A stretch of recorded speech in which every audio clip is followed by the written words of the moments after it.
Paz do Senhor, irmãos. Para isso o Filho de Deus se manifestou, para desfazer as obras do diabo. Glória a Jesus. Acho que essa noite é a noite mais feliz da minha vida dos últimos 13 anos, porque aproximadamente é esse tempo que eu estive fora de São Francisco. Quando Mateus voltou lá de Curitiba, conforme ele relatou aqui, ele me chamou e nós conversamos longamente.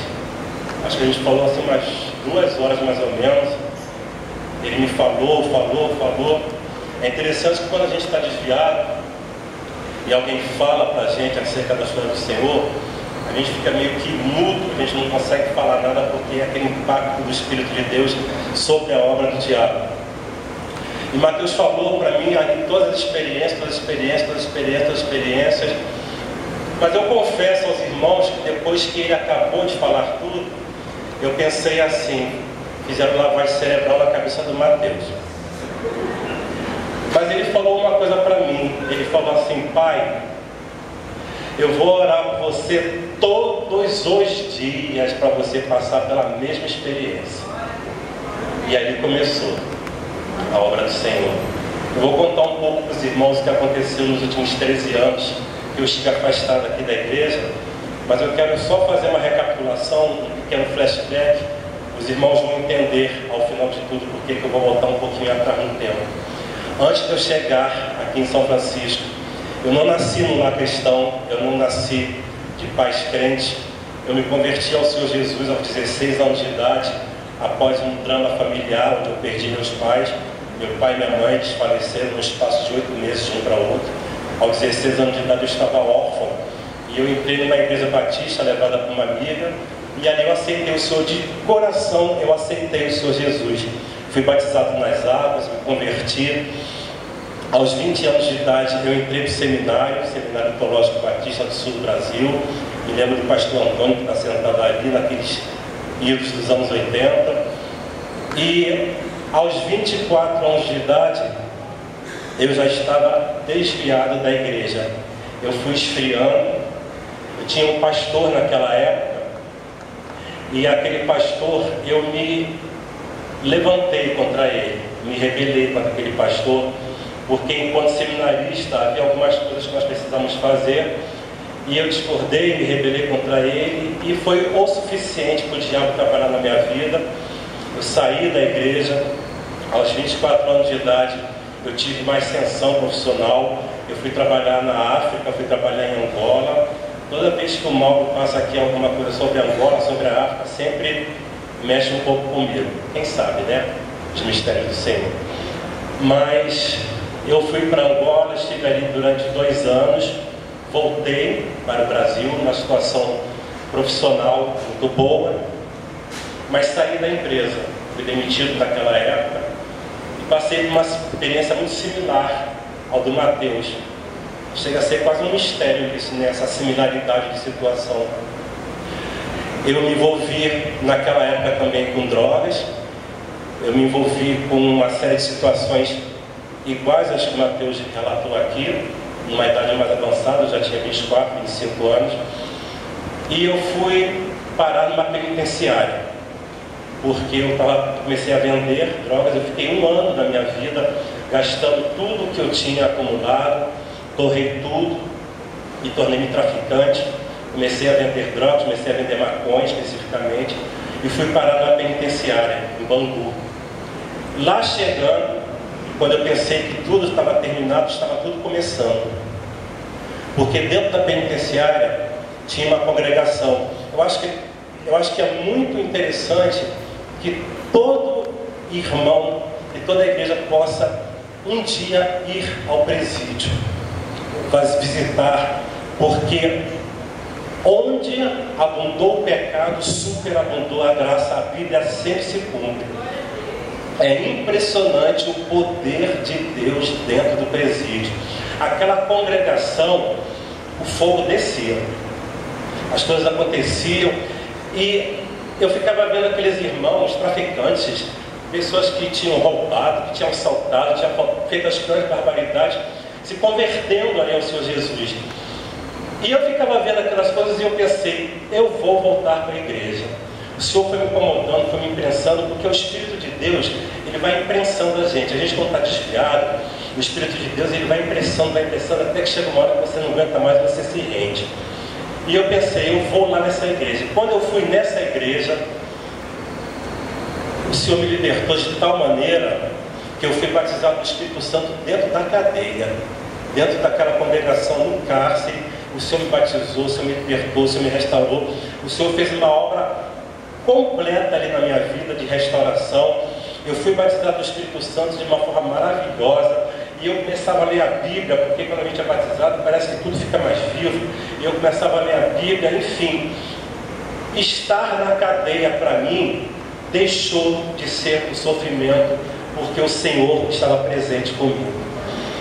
Não era sofrimento, irmãos, eu estou falando aqui de coração aberto com os irmãos, por mais paradoxal que possa parecer, mas estar na cadeia com o Senhor não era mais sofrimento. Foram experiências maravilhosas que eu tive aqui. Eu não vou detalhar agora, porque eu também sei que o tempo urge, né? Quando eu saí da cadeia, eu fiquei 3 anos ali.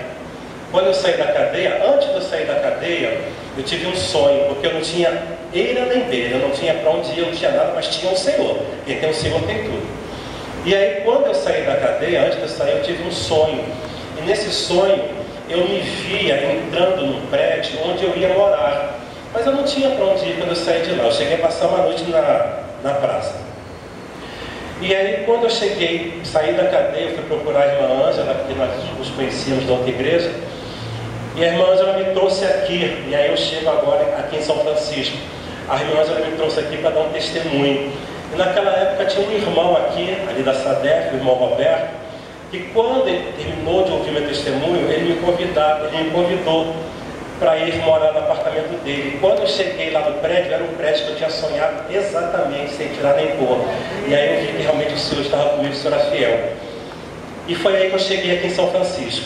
E foi lá pelos idos de 1989. Chegando aqui em São Francisco, eu me casei com esse Dolores, casamos aqui, Mateus nasceu aqui, Mateus foi consagrado aqui, nesse púlpito, mais ou menos aqui nessa imediação. Ainda recém-nascido, foi consagrado aqui ao Senhor. E aqui em São Francisco eu cheguei, naquela época eu cheguei a ser professor da escola dominical aqui em São Francisco. A Bia, o Raul, nem existiam os meninos, era todo mundo a Dal, a Dani, era tudo assim, petitinho, a Adrianinha, Manuel. E aí eu fiquei nessa igreja durante alguma coisa em torno de uns 7 anos. Acontece o seguinte, irmãos. Quando eu estava aqui nessa igreja, e que eu me casei aqui nessa igreja, coisas aconteceram. E essas coisas que aconteceram foram brechas na minha vida. Quando eu me casei, eu levei para o meu casamento pecados não confessados. Eu levei para o gabinete pastoral pecados não confessados. Houve um retiro uma vez aqui dessa igreja, talvez a Adriana lembre disso. E quando aquele retiro terminou, o pastor Paulo me chamou. E o pastor Paulo virou para mim e falou assim: o irmão é rebelde. O irmão precisa se consertar. E eu não aceitei aquela palavra do pastor. Os irmãos estão juntando a minha primeira queda, onde eu falei que eu me insurgi quando o pastor da igreja lá que eu frequentava. Quando o pastor falou para mim que eu era rebelde, eu não aceitei. Eu não aceitei aquela palavra. E logo em seguida eu caí. Logo em seguida eu me desviei dessa igreja. Quando eu me desviei da igreja, quando eu saí da igreja, quando eu abandonei meu lar, abandonei o casamento, abandonei a igreja, eu comecei a questionar as coisas que a Bíblia falava. Porque a Bíblia não estava me dando as respostas. Quando a gente está fora dos caminhos do Senhor, as escamas vão começando a surgir nos nossos olhos. A gente vai ficando cada vez mais cego. Satanás, ele é muito sutil. Todas as coisas grosseiras, como envolvimento com drogas e prostituição, tudo isso vem depois, mas existe toda uma estratégia, existe toda uma sutileza que Satanás vai trabalhando antes, para depois poder nos levar ao fundo do poço. E eu comecei a querer estudar as questões esotéricas, as questões espíritas, e eu terminei no terreiro de Umbanda. E eu fui parar no terreiro de Umbanda, participando daqueles ritos de Umbanda, participando daqueles cerimoniais. Mas vejam os irmãos a sutileza de Satanás. Os rituais que eu frequentei, os rituais que eu ia, eram todos muito discretos, onde se dizia que Deus estava ali. E eu comecei realmente a acreditar que Deus estava ali. Naquele sacrifício de animais, eu comecei a acreditar que Deus estava ali. Nessa época, eu estava trabalhando numa empresa, eu trabalhei 10 anos numa empresa. Tive uma ascensão profissional também e fui convidado para ir para São Paulo por uma outra empresa. Estive em São Paulo 1 ano e meio. Quando eu cheguei em São Paulo, eu conheci uma instituição chamada Faculdade Teológica Umbandista. É uma obra nascida no inferno. A Faculdade Teológica Umbandista, ela forma sacerdotes do inferno. E ali eu queria estudar. Eu cheguei a fazer um curso ali de extensão universitária que durou 6 meses. E ali, envolvido com todas aquelas questões, com todos aqueles estudos, eu fui começando a me envolver cada vez mais com aquilo, até que eu cheguei a fazer um pequeno altar. Eu fiquei um pequeno altar dentro de casa, lá em São Paulo, isso. Nesse altar tinham vários elementos esotéricos, pedras, velas e águas e copos, enfim, ervas. E tudo aquilo que até então eu estava ali crendo que realmente eu estivesse traçando um caminho certo.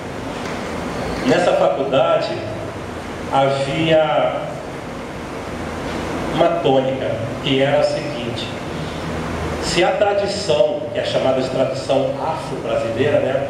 Por isso que a gente tem que estudar muito pela África, porque essas tradições nasceram lá. Então, se a tradição afro-brasileira é uma tradição oral, não é escrita, por que a tradição escrita tem mais validade? O que se dizia era exatamente isso. Por que os evangélicos contradizem a tradição afro, a tradição umbandista, a tradição do candomblé? O que os evangélicos têm que faz com que eles defendam a sua tradição escrita? Ou seja, quem garante que a tradição escrita também não é mentira? Se a tradição oral é mentira, por que a tradição escrita não é mentira? É porque eles não conhecem o poder de Deus, irmãos. Porque a Bíblia diz que toda a Escritura foi inspirada pelo Senhor, pelo Espírito Santo. E ali eu fiquei, ali eu estive.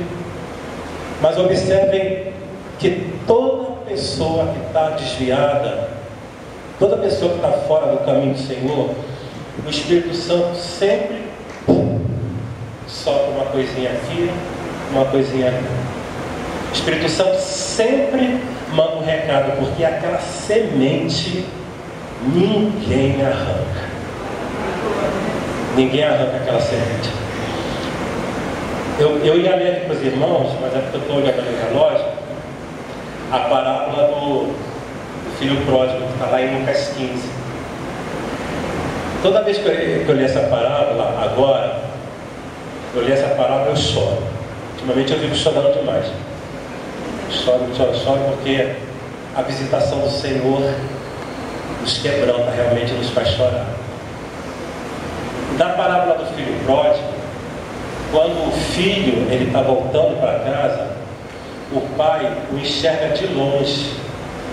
Quando o pai enxerga de longe, certamente aquele filho não estava em bom estado. Devia estar maltrapilho, sujo. Mas quem sai correndo ao encontro do filho é o pai. E quando ele encontra com o filho, ele troca as vestes do filho. Uma vez a Dolores falou assim para mim: deixa Jesus trocar as tuas vestes. Agora eu estou aqui com as vestes novas. E lá em São Paulo, então, envolvido com todas aquelas coisas, chegou um determinado momento em que eu perdi meu emprego. Hoje eu entendo, quando a gente não está nos caminhos do Senhor, a gente não entende nada. Depois a gente entende tudo. Algumas vezes, enquanto eu estava afastado, eu vinha aqui na igreja. E eu me lembro que nessas ocasiões, às vezes a Eduarda falava para mim, eu te amo, a Eunice. Uma vez o Adriano falando aqui sobre a experiência dele vida com Deus, ele chorava. E eu ficava assim, mas por que o Adriano está chorando? Ele está dizendo que Deus ama ele. É claro que Deus ama ele. Por que ele está chorando por causa disso? Hoje em dia eu choro toda hora. E eu ficava pensando assim, a Eduarda está dizendo que me ama. Porque quando a gente está desviado para missões, a gente não entende nada. Depois a gente entende tudo. Eu sou rebelde. E eu perdi meu emprego lá em São Paulo. E voltei para o Rio. Me deu aquilo que lá em São Paulo chama de 5 minutos. Uma vontade de vir embora, de largar tudo e vir embora. Me deu vontade de vir embora e eu vim. Quando eu cheguei aqui, eu não sabia direito o que fazer, estava meio perdido. E comecei a pensar então que eu tinha que voltar para São Paulo, realmente para fazer a graduação lá na Faculdade Teológica Umbandista. E foi aí que o Mateus foi lá para Curitiba. Quando o Mateus voltou, ele começou a orar por mim, como ele falou. Eu estava aqui no Rio, e uma vez eu estava dormindo, já com esses planos de voltar lá, todo aquele altar que eu tinha lá, eu tinha trazido todos aqueles elementos aqui para o Rio, fiz o altar aqui onde eu moro no Rio, lá no meu apartamento, e continuava fazendo aquelas reverências, continuava fazendo ali, colocando aquelas flores, aquelas velas, aqueles copos d'água, todo aquele ritual. E quando o Mateus falou que ia orar por mim, passaram-se assim uns 2 dias, e eu acordei de madrugada. E quando eu acordei de madrugada, eu sabia que ele estava orando por mim. Eu acordei com uma sensação de que alguma coisa estava acontecendo, e eu sabia porque eu senti que era ele que estava orando por mim. Passaram-se uns 2 dias, eu falando no telefone com o Dolores, a Dolores falou para mim assim, olha, o Mateus estava orando por você de madrugada. E alguma coisa começou a acontecer dentro de mim. Irmãos, o Espírito do Senhor, ele trabalha no nosso espírito. Isso é um mistério profundo. É o trabalho de Deus no nosso espírito. Naquele dia que eu falei com a Dolores no telefone, eu saí e eu fui até a praia, sentei lá nas pedras. Quando eu sentei nas pedras, eu abri a boca e comecei a cantar uns corinhos aqui da igreja. As pessoas estavam atrás de mim, achando até que eu estava meio maluco. E eu comecei a cantar e eu falei assim, Jesus, eu vim aqui para falar contigo. E eu quero falar contigo o seguinte, se for para eu voltar para São Paulo, fazer aquela faculdade, se tu estás nisso, eu te peço que o Senhor abra todas as portas, me dê um novo emprego, casa, tudo de novo lá. Mas se não for, eu te peço que o Senhor feche as portas todinhas, porque eu vou voltar para a igreja. Olha, o pessoal de São Paulo, eu acho que acharam até que eu tinha morrido. Nunca mais me procuraram, nunca mais passaram e-mail, não surgiu emprego, não surgiu nada. E o Senhor começou a trabalhar no meu coração e eu pensei assim, eu vou voltar a ler a Bíblia. E eu comecei a ler a Bíblia. Só que eu pensava que a reencarnação fosse uma realidade.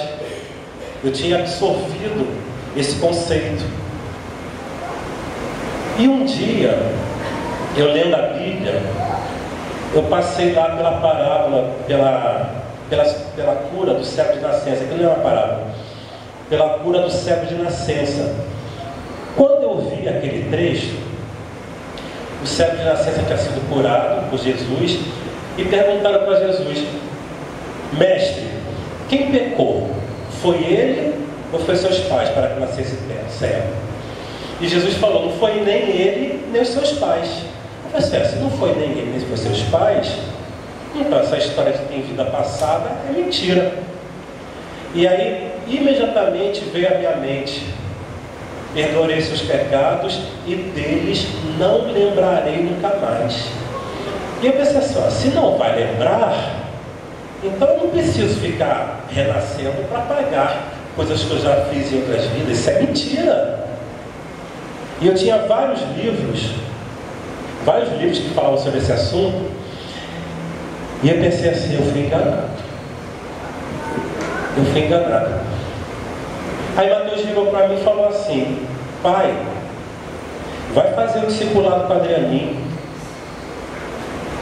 Eu pensei, vou sim, vou fazer. E eu ainda estava fumando maconha. Todos os anos que eu tive afastado da igreja, eu fumava maconha. Todos esses anos. E mesmo com essas experiências todas, eu já estava continuando fumando maconha. Eu li a Bíblia e fumava maconha depois. E um belo dia em casa, depois de ter passado por essa experiência, à luz da palavra de Deus, os irmãos não fiquem chocados com essas coisas que eu estou falando, porque para isso o Filho de Deus se manifestou, para desfazer as obras do diabo. Os irmãos vão entender. E um dia eu acordei de manhã em casa, e eu olhei para aquele altar, e eu voltei, e eu olhei para o céu e falei assim: Jesus, eu não quero outra coisa na minha vida, eu quero o Senhor. E eu creio que o Senhor vai me sustentar. E agora eu vou fazer uma coisa em nome de Jesus. Eu peguei todas aquelas coisas do altar, fui quebrando uma a uma. Mas Jesus, não quero fazer isso sozinho, eu quero fazer com o Senhor. Quebrei, joguei tudo no saco, joguei pela lixeira. Peguei aqueles livros, rasguei, em nome de Jesus, rasguei. Contei para o Adrianinho. O Adrianinho chegou para mim: agora você vai só abrir a sua boca e você vai renunciar a tudo isso, aqui nessa salinha. E eu abri a boca renunciando, o Adrianinho orando, eu renunciando. Mas eu continuava fumando maconha. Eu falava: Adrianinho, mas eu não estou fumando maconha. Ele virou para mim um dia e falou assim: tio, que Adrianinho é meu sobrinho, né? Adrianinho é filho da Lília. A Lília é tia do Mateus, então também é meu sobrinho, tem esse direito. Então, o Adrianinho virou para mim e falou assim: tio, ele me fez enxergar o que estava por trás daquele cigarro de maconha. Ele falou: tio, é uma estratégia. É aquilo que você está linkado, né? Um link, né? Na linguagem informática.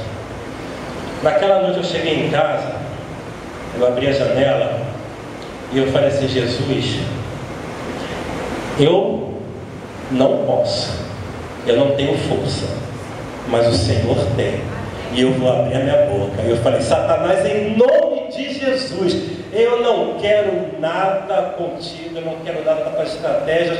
Em nome de Jesus, eu abro a minha boca agora e renuncio toda essa maconha, eu renuncio tudo em nome de Jesus. Jesus, segura na minha mão, porque eu renuncio tudo agora em nome de Jesus. Irmãos, eu comecei a orar em línguas, e começaram a vir vários versículos na minha cabeça que falavam de libertação. Conhecereis a verdade vos libertará, para isso o Filho de Deus se manifestou, para desfazer as obras do diabo. Eis que estou à porta e bato, se alguém abrir a porta, cearei, entrarei em sua casa, serei com ele comigo. E eu ia falando aqueles versículos, e botei um louvor, e os versículos, e as línguas: Jesus, Satanás, sai, aquela coisa ruim dentro de casa, saiu tudo. Aí no dia seguinte, quando eu acordei, a impressão que eu tinha é que eu tinha emagrecido assim uns 10 quilos. Estava tudo diferente. Eu acho que hoje em dia eu estou um pouco mais magro do que eu era antigamente, mas eu estava me sentindo mais leve espiritualmente. Era como se eu tivesse emagrecido, eu via as coisas diferentes, eu via as pessoas diferentes. Eu falei assim: eu definitivamente vou voltar para a igreja. E eu comecei a pensar, eu comecei a orar ao Senhor, qual é a igreja que eu vou? Para qual igreja que eu vou? Aí vim aqui em São Francisco, um domingo de manhã, sentado ali naquele canto, o Senhor falou para mim: o que você está procurando? Você está procurando o que você já tem, você está procurando o que você já achou. Aí eu vim falar com o pastor Paulo. O pastor Paulo me recebeu. Os irmãos ouvindo o que Mateus falou, os irmãos ouvindo o que eu estou falando, talvez passe pela cabeça dos irmãos a pergunta que passou pela minha cabeça: Senhor, como pode? Como pode? Eu passei pela experiência do cárcere, fui batizado com o Espírito Santo no cárcere, conheci a misericórdia do Senhor. Depois eu vim para a igreja. Como pode, Senhor? 2 quedas na minha vida. Eu falo: Senhor, como pode? Há cerca de pouco mais de uma semana, um discipulado ali na casa do Adrianinho, na hora do louvor, o Senhor falou para mim uma coisa, e eu quero falar isso para os irmãos aqui agora, porque a Bíblia diz, lá em Tiago 5,16, que é para nós confessarmos os nossos pecados. E ali naquele momento, o Senhor falou para mim: você é arrogante. Mas o Senhor falou como só o Senhor sabe falar. Como quando ele correu aqui para o filho pródigo. No momento algum ele falou para o filho: está vendo? Te avisei o que ia acontecer. Não. Ele mandou trocar as vestes. O Senhor falou para mim: meu filho, você é arrogante. Você é soberbo. E você não pode se moldar ao caráter de Jesus se você não tiver humildade no seu coração. Você precisa renunciar à soberba, você precisa renunciar à arrogância na sua vida. E aí eu entendi as minhas quedas espirituais. Eu entendia que eu nunca tinha conseguido realmente receber dentro do meu espírito, dentro do meu coração, o amor de Deus. Na inteireza do amor de Deus, eu nunca tinha deixado me quebrantar por esse amor, por causa da minha arrogância, por causa da minha soberba, que agora eu confesso aqui à igreja diante dos irmãos, o quão soberbo eu fui ao longo da minha vida. O pastor Antônio, ele falou que levou 36 anos dentro de uma igreja. Graças a Deus, na presença do Senhor. Eu também levei 36 anos dentro de uma igreja com quedas. Por quê? Hoje em dia eu entendo que pecado não confessado que eu levei na minha vida, no meu casamento, na minha vida dentro da igreja, nos meus relacionamentos, com os meus pastores, a arrogância, a insubordinação. Hoje em dia, irmãos, eu vejo o seguinte: pastor na vida da gente é para 2 coisas: é para amar e para obedecer. E eu estou dizendo isso para os irmãos porque eu levei 2 rasteiras do diabo na minha vida por rebeldia, por insubordinação, por falta de quebrantamento. Isso é brecha. Isso é brecha. As coisas grosseiras do diabo, de se prostituir, de fumar, elas vêm depois. Mas a queda, ela vem de uma maneira muito sutil, através de uma sutileza. Na minha vida, irmãos, as minhas quedas espirituais foram devidas à soberba do meu coração, à minha arrogância, à minha vaidade, à minha altivez. Mas hoje eu estou aqui confessando isso para os irmãos em nome de Jesus, porque as escamas caíram dos meus olhos. As escamas caíram dos meus olhos, e em nome de Jesus, para o Egito, em nome de Jesus, eu não vou voltar mais. Eu não vou voltar mais para o Egito, irmãos. Mas eu quero estar aqui nessa noite também para pedir para os irmãos uma coisa: que me recebam de volta. Porque eu preciso dos irmãos. Eu preciso da igreja. Porque a brasa precisa estar junto do braseiro, né? Isso precisa estar junto da fogueira. E eu quero pedir perdão à igreja, eu quero pedir reconciliação à igreja. Já pedi para o pastor mas eu peço à igreja também. Eu peço em nome de Jesus. Eu peço em nome de Jesus. E eu estou aqui nessa noite falando para os irmãos, porque eu quero que realmente os irmãos tenham também uma coisa em mente e dentro do seu coração.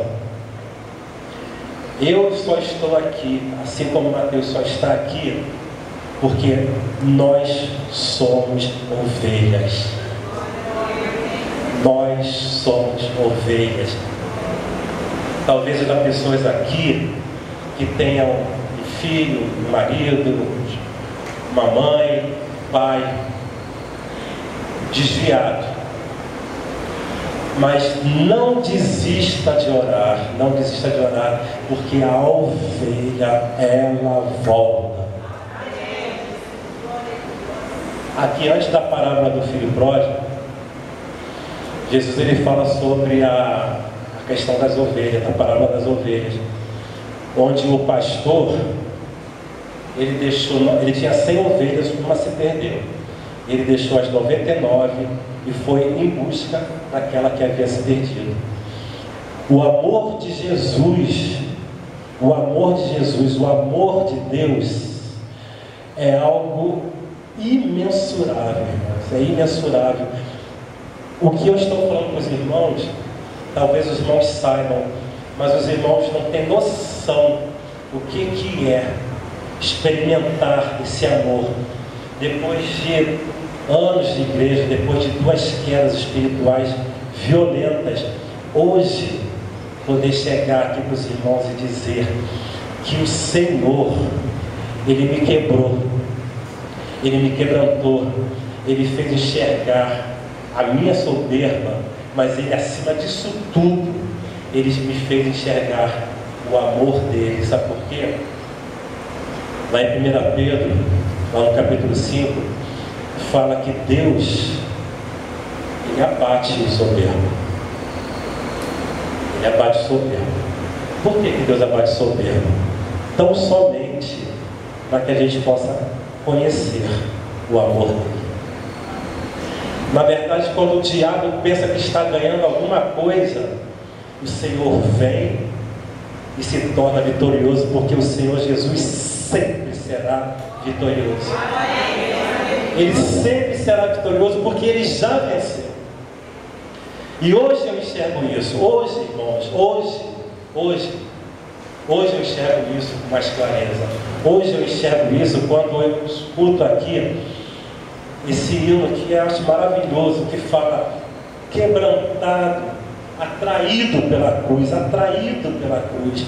Hoje eu recebo isso de uma forma tão profunda no meu coração, de ser atraído pela cruz, de entender esse sacrifício de Jesus, a extensão desse amor. Irmãos, isso é extremamente constrangedor, e eu não posso fazer outra coisa a não ser me render e me entregar. Não há outra coisa que se possa fazer a não ser se render e se entregar. Lá em casa tem um porteiro, tem os porteiros do dia e os porteiros da noite. E tem um porteiro do dia que ele é cristão. E aí, outro dia eu cheguei para ele e fui contar para ele o que tinha acontecido. Ele virou para mim e falou assim: irmão, você não precisa nem falar nada, porque quando o irmão entrou ali, eu já vi na sua cara que tinha alguma coisa acontecido diferente. E o porteiro da noite, eu estava em casa, no dia, lendo a Bíblia, 2 horas da manhã, o Espírito de Deus me incomodou: vai lá falar com o porteiro, porque os porteiros sabiam da minha vida, né? O cheiro dentro de casa. Agora eles só escutam os louvores, graças a Deus. E aí eu fui lá falar com o porteiro, às 2 horas da manhã, falei para ele o que Jesus tinha feito na minha vida, falei. Ele ouviu, ele ficou impressionado. Agora, toda vez que eu passo por ele, eu pergunto para ele: você está pensando no que eu te falei? Você já tomou sua decisão? Aí ele fica me olhando e ele fala assim: olha, não posso lhe ver. Eu não posso lhe ver, porque eu fico pensando aquilo tudo que você falou. Fico incomodado. O pessoal do bar também, às vezes eu passo. Outro dia eu passei, o rapaz do bar lá que eu frequentava, eu passei, fiz a curva e senti aquele incômodo: volta lá e fala. Eu falei assim: mas será que é a voz de Deus? Será que é minha cabeça e tal? volta lá e fala. Vou voltar. Se for de Deus, ele vai estar lá parado. Quando eu voltei, ele estava lá paradinho. Aí falei para ele do amor de Jesus, ele ficou me ouvindo, ele disse, quer dizer que agora você não vai mais viver, então agora eu estou com uma outra vida. E o Senhor Jesus, Ele tem feito tudo outra vez. Ele tem feito tudo outra vez. E eu creio que mais ainda Ele o fará. Quando eu falei para Jesus, Jesus, eu quero voltar, eu falei para Jesus, Jesus, nem que seja como criança, faz como criança, me pega pela mão como criança, tudo outra vez, me pega pela mão como criança, porque eu quero segurar na tua mão. E eu estou aqui, irmãos, para pedir para os irmãos, orem por mim, para que o Senhor me fortaleça cada vez mais, porque eu torno a dizer, e eu estou dizendo assim, torno a dizer que é para o inferno ouvir, realmente, para o Egito, eu não volto nunca mais, em nome de Jesus. Em nome de Jesus. Em nome de Jesus, irmãos, eu não volto nunca mais, porque eu hei de estar em Canaã. Eu hei de estar em Canaã, em nome do Senhor Jesus. E eu torno a dizer, irmãos, vamos nos fortalecer no Senhor. Se por acaso, se alguém está desanimado, está enfraquecido, o diabo, o mundo não tem nada para oferecer. É tudo ilusão, irmãos. É tudo ilusão, é tudo ilusão.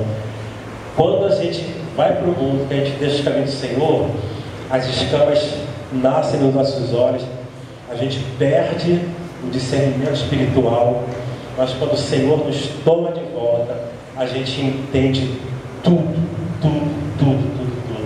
E a gente enxerga tudo, e a gente enxerga realmente a face do Senhor. Então, irmãos, era isso que eu tinha para falar para os irmãos. Eu queria falar para os irmãos acerca do amor de Deus, o amor de Deus na minha vida, o amor de Deus que hoje eu sinto esse amor de Deus, esse amor que eu sinto no meu coração, a cada dia, a cada momento, esse amor que eu sinto no meu coração. Mas hoje eu consigo enxergar esse amor, eu consigo enxergar essa vida vitoriosa no Senhor, porque o Senhor, Ele me quebrantou, e hoje o Senhor, Ele me fez enxergar que a minha soberba era o grande tropeço da minha vida. A minha soberba me derrubou várias vezes na minha vida. A minha soberba derrubou, mas hoje ela está derrubada em nome de Jesus. Em nome de Jesus, ela está nos pés de Jesus. Em nome de Jesus, porque eu vou prosseguir. E eu quero estar aqui com os irmãos, eu quero estar aqui nessa igreja, eu quero estar aqui com o pastor, em obediência, para servir ao Senhor Jesus. Que só Ele é digno de ser louvado, só Ele é digno de ser adorado, só o Senhor é Deus. Alguns irmãos lá de São Paulo, alguns irmãos não, né? Alguns amigos, algumas pessoas, até mesmo dos terreiros de Umbanda lá, por onde eu passei, eles já sabem, porque eu não posso falar fisicamente, mas eu mando e-mail. Eu mando e-mail explicando, falando o que Jesus fez, que Jesus transformou na minha vida, e eu vou mandando e vou orando e pedindo para o Senhor fazer a obra, porque eu creio que o Senhor realmente há de fazer a obra. Então, irmãos, eu quero assim também agradecer aos irmãos, os irmãos que oraram por mim ao longo desses anos. Eu tenho certeza que muito amor eu recebi aqui nessa igreja, né? Da Dolores também, que sempre orou por mim. Enfim, eu quero louvar ao Senhor pela vida dos irmãos também, pelas vezes que eu estive aqui, que recebi, irmãos, amor dos irmãos, e que eu tenho certeza no Senhor Jesus que eu hei de continuar recebendo o amor dos irmãos, e juntos caminharemos rumo à nossa pátria celestial, em nome de Jesus.